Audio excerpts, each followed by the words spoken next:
The iPhone 16 Pro got a lot of hype. Most of it was wrong. Not in a bad way, in a they were underselling it kind of way. Stick around because this one genuinely surprised me. Here's the short version for those of you on your lunch break. The iPhone 16 Pro is the best iPhone Apple has ever made, and it's not particularly close. The camera system is a legitimate leap forward. The A18 Pro chip is absurdly powerful, and the new camera control button is one of those features you didn't know you needed until it's just there every single day.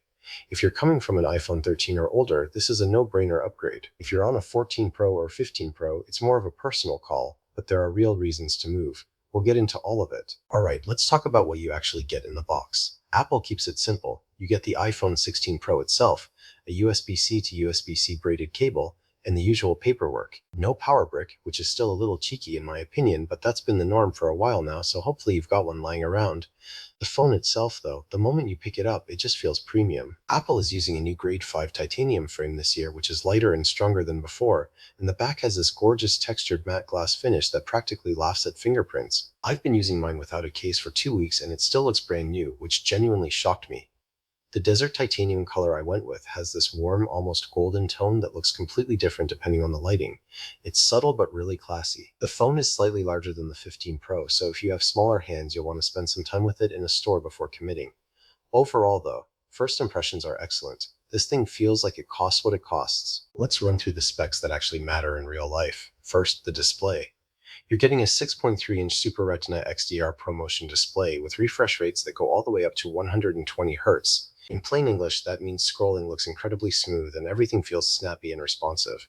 It's one of the best screens on any phone right now, full stop. Second, the chip.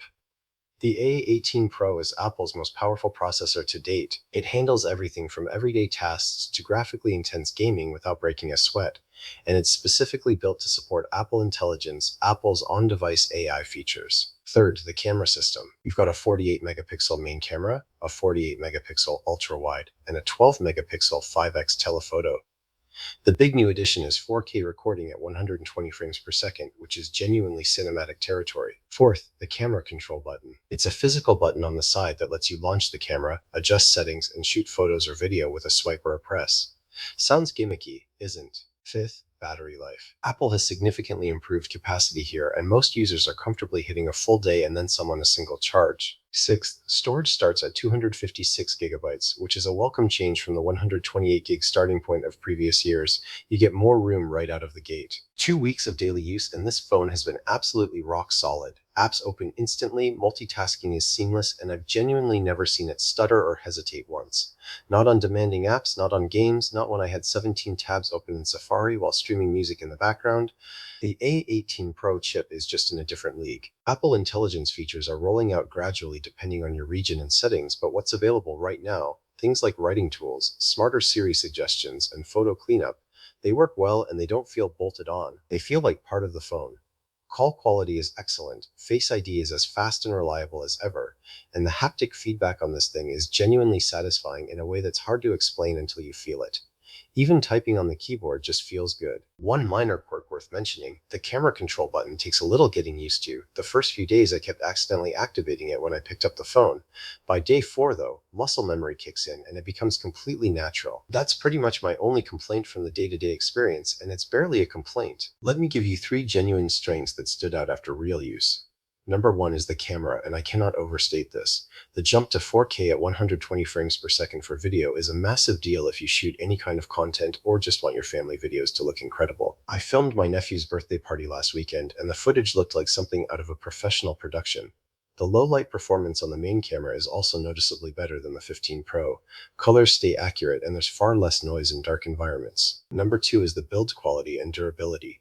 The combination of that titanium frame, the textured back glass, and the ceramic shield front means this phone can take some knocks. I'm not suggesting you throw it down a staircase, but in day-to-day life you can feel the confidence in how it's constructed. It doesn't feel fragile. Number 3 is battery life. Apple has quietly made a big improvement here and people aren't talking about it enough. I was ending most days with 30 to 40% battery remaining, and on lighter days I was pushing well past that. For a Pro model iPhone, that is genuinely impressive, and it makes a real difference when you're away from a charger all day. No phone is perfect, so let's be honest about the real drawbacks. The first one is Apple Intelligence availability. If you are excited about the AI features being a core part of this upgrade, just know that they are rolling out slowly, and some features are still not available depending on where you live. It's not a deal breaker, but if that was a big part of your reason for upgrading right now, you might want to temper expectations for the first few months. The second con is the size. The 16 Pro is slightly bigger than the 15 Pro, and while most people will adjust quickly, users with smaller hands or anyone who prefers truly one-handed use will feel it. There's no shrinking option in the Pro lineup anymore, so if compact is your priority, the standard iPhone 16 might suit you better.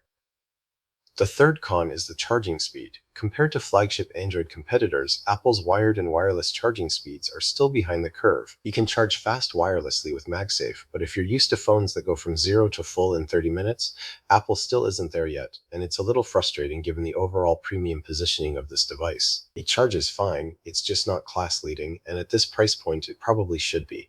Let's hear from some people who actually bought it. One buyer wrote, "Upgraded from an iPhone 12 and honestly felt like I jumped into the future. The camera alone is worth it. My dog has never looked more photogenic, and frankly, she deserves it." Another one said, "The camera control button confused me for a week. Thought I was broken. Turns out I just needed to read the manual for once in my life. 5 stars." And then there's this gem. "My Android friends made fun of me for switching. Then I showed them slow motion 4K footage I shot at a kid's soccer game, and now two of them are on the Apple website. You're welcome, Tim Cook." What you see across real buyer feedback is a consistent theme. People who upgrade from 2 or more generations back are absolutely blown away, and even those coming from the 15 Pro are finding enough here to feel like the move made sense, especially around the camera and battery improvements. So here's where I land after 2 weeks. Buy the iPhone 16 Pro if you're on an iPhone 13 or older, if camera quality is genuinely important to you, or if you want a phone that will stay fast and relevant for the next 4 to 5 years. It is the complete package. Skip it if you're on a 15 Pro and you're happy with your camera and battery life. The upgrade is real, but it's incremental enough that waiting another generation makes sense in that case. Also consider the standard iPhone 16 if you want the same chip for less money and don't need the Pro camera system.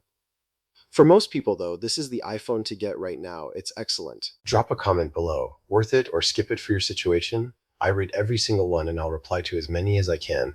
If this review saved you some time or helped you make a decision, hit the like button.